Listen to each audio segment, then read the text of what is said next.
কিভাবে একজন ব্যক্তি চোর থেকে সাধু হয়ে গেলেন সেই বিষয় নিয়েই এই সাধু সঙ্গ গল্পটি। এক চোর রাজার বাড়িতে চুরি করতে গিয়েছিল।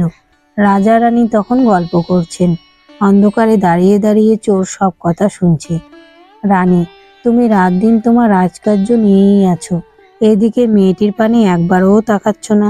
রাজা, কেন, মেয়ের তোমার কি হলো আবার? রানী, কি আর হবে গো, মেয়ে তো দিন দিন বেড়ে চললো, তাকে তো আর চিরদিন তোমার ঘরে রাখতে পারবে না। এই বেলা মেয়ের বিয়ের জন্য একটু চেষ্টা করো। রাজা, কি আর করব বলো, যতগুলো সম্বন্ধ এসেছে তোমার তো একটিও মনোমত হয় না। তা এক কাজ করা যায়। রানী, কি? রাজা, মেয়ে তোমার বড় ধর্মপরায়ণা, দিন রাত ঠাকুর দেবতা নিয়ে আছে। গঙ্গা তীরে অনেক সাধু এসেছেন, তাদের একজনকে এনে মেয়ের বিয়ে দেব, কি বলো? রানী, বেশ, আমার তো ওই একটি মাত্র সন্তান, আমাদের পর মেয়ে জামাই আমাদের রাজ্যের অধিকারী হবে, তা মন্দ বলনি। কাল সকালেই যাও। রাজা, হ্যাঁ, কাল সকালেই এর ব্যবস্থা করব। এদিকে চোর রাজা রানীর কথা শুনে মনে মনে ভাবলে, রাজার জামাই হবার সুযোগটা ছাড়ি কেন। এই ভেবে চোর গঙ্গা তীরে গিয়ে অন্যান্য সাধুদের এক পাশে সাধু সেজে বসে রইল।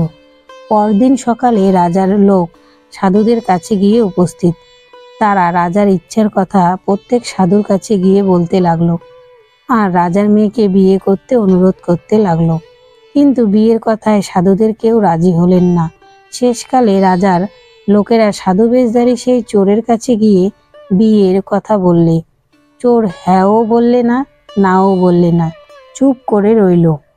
রাজার লোক ফিরে গিয়ে রাজার কাছে বললেন, মহারাজ, কোনো সাধুকেই আমরা রাজি করাতে পারলাম না, কেবল একজন যুবা সাধু চুপ করে রইলেন।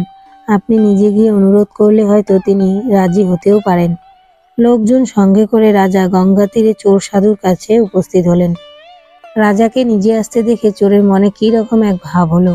রাজা চোরকে মাটিতে পড়ে প্রণাম করলেন ও তার মেয়েকে গ্রহণ করবার জন্য কত করে অনুনয় বিনয় করতে লাগলেন, আর বললেন বিয়ের সঙ্গে সঙ্গে রাজকন্যার সাথে অর্ধেক রাজ্যও দেবেন এবং রাজার মৃত্যুর পর সমস্ত রাজ্যই তার হবে।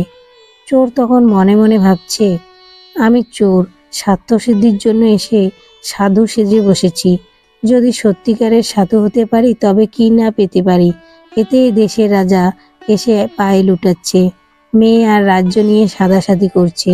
না, আমি আজ থেকে সত্যিকারের সাধু হবার চেষ্টা করব। রাজা অনেক অনুনয় করেও রাজি করাতে পারলেন না। চোর বিয়ে করলেন না, সে সাধুদের সঙ্গে চলে গেল।